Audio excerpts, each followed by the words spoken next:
Hello and welcome to our joint program with Real News and Newsclick. We have the second part of our discussion with Vijay Prashad on the BRICS statement, which has just been released in UFA.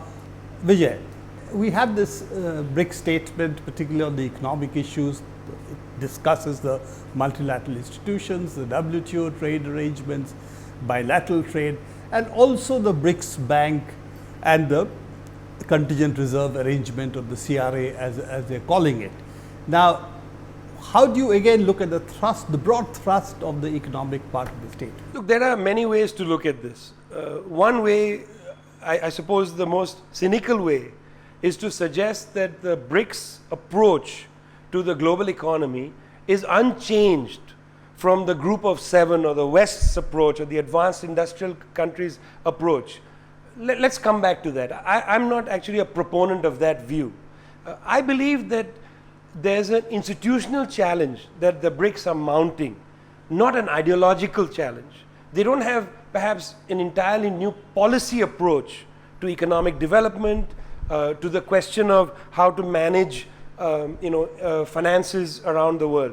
And the reason perhaps they don't have an alternative ideological or policy approach has to do with the class nature of the BRICS states themselves.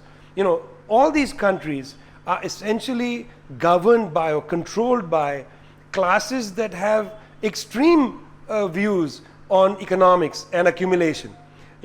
There's a very large section on the importance of industry and mining. And surely they don't mean the same things as were meant when the UN set up UNIDO, which was the Industrial Development Organization, which was about industry for the sake of creating national markets, producing equity, etc. They mean industry for export, they mean mining for export. They mean enriching this class of people. So this is essentially the leadership that meets at UFA. To expect them to have a different policy orientation, I think would be idealistic. So broadly, there is no break with neoliberal framework of the economic policies per se in the statement. But on the institutional dominance of the US, the West, the old colonial powers, along with, of course, the US, that there seems to be a challenge. Would that be a fair way of putting it? There's I think, a significant challenge. And this is where I would disagree with people who just merely dismiss the BRICS. Having created the New Development Bank, having now created this very strangely named, contingency reserve arrangement. I mean, if I was to create an international short-term liquidity type organization that challenges the IMF directly. I mean, the New Development Bank is a direct challenge to the World Bank. This contingency reserve arrangement is meant to be a direct challenge to the International Monetary Fund. Why they've named it so peculiarly tells you a lot about their low ambitions. These are attempts against Western control of both the World Bank and the IMF. When the great credit crisis or the financial crisis struck in 2007, 2008, the West faced a severe liquidity crisis. They didn't have enough paper to cover the massive debts incurred by their banks. In fact, there were such large toxic assets that the banks didn't want to even begin a market for them, because then they'd have to declare how much the scale of their toxic assets. It was so bad that Western countries, particularly France, the United States, came to China, India, etc., said, we would like some of your surplus to bail us out of this massive systemic crisis. At the time, the G7 countries, that is, mainly led by the United States, includes Japan, France, Germany, Britain, Italy, they came to these countries, said, we are going to wrap up the G7 and make the G20, which includes India, China, Russia, Indonesia, etc. The G20 will be the new executive of the planet to manage global finances and such. So China and India actually liquefied the global financial world.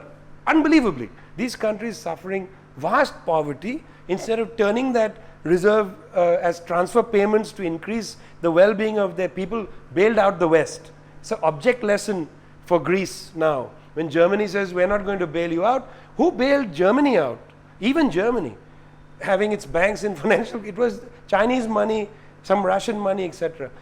The deal was that these countries would then re-evaluate control of the IMF, and voting shares for China, India, etc. would be increased. In 2010, there was an agreement among the powers, the G20 largely, that the voting rights, it was called IMF reform, voting rights would be changed. The United States has blocked that. They have Though not it was allowed. a party to that agreement in The United States 2010. very much a party to the agreement, because remember in 2010 their economy hadn't, as it were, come back, by which they mean the banks were not confident as yet. It had only been a little more than 2 years after the banks were essentially in cardiac arrest, and they had just had their stints put in, they had just come out of recovery, and they were not yet jogging. Once they began to jog in 2011, 2012, there was no question of IMF reform. The UFA declaration directly says, you have not lived up to your commitments of IMF reform. So in that sense, the contingency reserve arrangement is a challenge to the IMF. This is an institutional challenge, that they are producing institutions to say, you are not the only game in town. It's also important to remember that there is a muted challenge here to what used to be called dollar hegemony. Previously, almost all settlements of trade between countries were conducted in dollars. That means that your country's currency's relationship to the dollar was absolutely essential.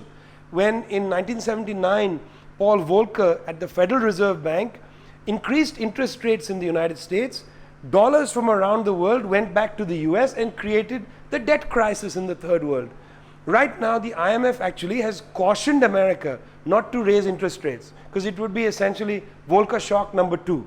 So this reliance on the dollar is actually extremely unstable for countries in the global south, of course for China as well. So there's a muted statement in the UFA declaration, not much commented upon, where they've said we should try increasingly to use our own currencies to settle our interstate trade. I think this is very interesting. This is of course a lesser standard than what's already been attempted in South America, where they've created in their trading zone a virtual currency known as the sucre, which essentially allows them to trade without having all the transaction costs of converting their currency into dollars, then the other person has to buy the goods in dollars, then convert it back into their currency. So this sucre in South America has actually gone further. But I was very happy to see a discussion at least of moving from the dollar to the currencies of the region. The other interesting element is of course on internet governance. They talked about multilateral institutions, the UN facilitating a multilateral arrangement, talked about having essentially all governments participate to run the internet and not just one government, because as you know the DNS system is completely under US control. So any other interesting element of the BRICS statement like this that you can see? Well, there is a side of the BRICS statements over the years that again comes right out of the non-aligned movement kind of understanding of world affairs. And in that sense, the internet section reminded me a great deal of the outer space section, because both of them are about the commons. Both of them suggest that these are zones of, well, one is outer space, the other is virtual space. These are zones, these are spaces that should not be controlled by one country or 2 countries or 6 countries, but these should somehow be handled by the United Nations. There's a very old tradition in the United Nations to fight for the commons, and the standard in the UN was the laws of the seas, where the sea was seen as a common, where deep sea minerals and such were to be regulated. So you don't allow companies to come in and mine at will in the deep sea. Of course, the laws of the sea was opposed by the West right from the beginning. But the laws of the sea sets a standard out of which the laws of outer space, the laws of the internet, which is a kind of outer space, all of these come out of that NAM UN tradition. And I'm actually very pleased to see that the BRICS has adopted that strain and has kept it alive. Because for too long, that laws of the sea strain had become something esoteric, in small international law departments they discussed it. Well, they've brought it out into the open again. And I think we need to have broader conversations about that tradition, from the laws of the sea out to the laws that govern the internet, which is about the commons, one of the oldest ideas that we have as human beings. And of course, I think an idea with a great modern relevance. It's interesting because now Alibaba chairman has become essentially the de facto leader of the World Economic Forum Committee, which is looking at the internet. And there also there is the huge issues that who mines the internet, as it were. We'll leave that for the time being. Vijay, it's been a pleasure having you with us, and hopefully we'll be able to talk about these issues further.